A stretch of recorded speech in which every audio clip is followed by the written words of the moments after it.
Hello students, welcome back to our channel. So AP intermediate public ఎగ్జామినేషన్కి సంబంధించి second year students Sanskrit ఎలా రాశారు?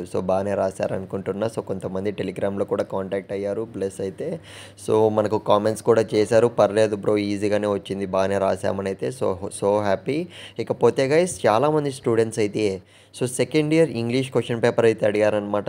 ఎర్లీగానే పెడుతున్న వెరీ ఇంపార్టెంట్ మోడల్ పేపర్ ఇదైతే మీరు స్క్రీన్ మీద అయితే చూస్తున్నారు కదా. గైస్, నేనైతే రియల్ క్వశ్చన్ పేపర్ అనేది చెప్పట్లేదు, మీరు ఇక్కడ గమనించండి. ఎందుకంటే రియల్ క్వశ్చన్ పేపర్ వస్తే మాత్రం నేను రియల్ అనే చెప్తాను.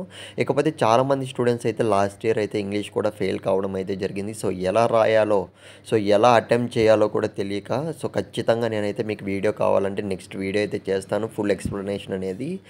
మనం ఏ విధంగా ఇంగ్లీష్ అనేది రాస్తే మనం ఈజీగా పాస్ అవ్వచ్చు అన్న దానిపైన అయితే ఫుల్ క్లారిటీ అయితే కామెంట్ అయితే చేయండి మీకు వీడియో కావాలంటే మాత్రం. ఇకపోతే మీరు స్క్రీన్ మీద అయితే చూస్తున్నారు కదా. ఈచ్ అండ్ ఎవ్రీ రోమన్ అనేది మీరైతే ఖచ్చితంగా గైస్ ప్రిపేర్ అవ్వడానికి అయితే ట్రై చేయండి.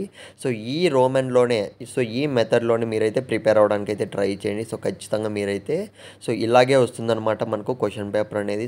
చాలామందికి అయితే తెలియకపోయిండొచ్చు, అందుకే చెప్తున్నా.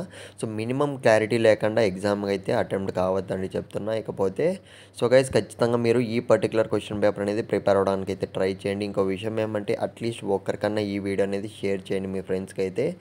మీకు ఇంగ్లీష్ ఈజీ అయ్యి ఉండొచ్చు, మీ ఫ్రెండ్స్కి అయితే కష్టంగా ఉంటుంది కదా, వాళ్ళ కోసం అయితే చెప్తున్నా, ఒక్కరికి షేర్ చేయండి. ఇకపోతే మీరు ఇంకా ఏ క్వశ్చన్ పేపర్ టఫ్గా ఫీల్ అవుతున్నారు, ప్రతి ఒక్క సబ్జెక్ట్తో పాటు ఏ ఇయరో కింద కామెంట్లో అయితే మెన్షన్ చేయండి guys. First year, second year, ఏది మ్యాథమెటిక్స్ 2Aనా 2Bనా, 1Aనా 1Bనా, ఈ విధంగా అయితే మీరు ఖచ్చితంగా కామెంట్ అయితే చేయడానికి మర్చిపోకండి. ఎందుకంటే మనమైతే ఖచ్చితంగా మన సపోర్ట్ అయితే ఉంటుంది. మ్యాథమెటిక్స్ ఎస్పెషల్లీ చెప్తున్నా, మర్చిపోకుండా మనం పెట్టేటివన్నీ కూడా ప్రిపేర్ అయిపోండి మామ. ఖచ్చితంగా మీరైతే ఈజీగా అయితే పాస్ అయిపోవచ్చు. ఇకపోతే ఖచ్చితంగా ఈ ఇంగ్లీష్ క్వశ్చన్ పేపర్ అనేది మిస్ చేసుకోకండి. ఆల్ ది బెస్ట్ ప్రతి ఒక్కరికి. నెక్స్ట్ వీడియోలో కలుద్దాం.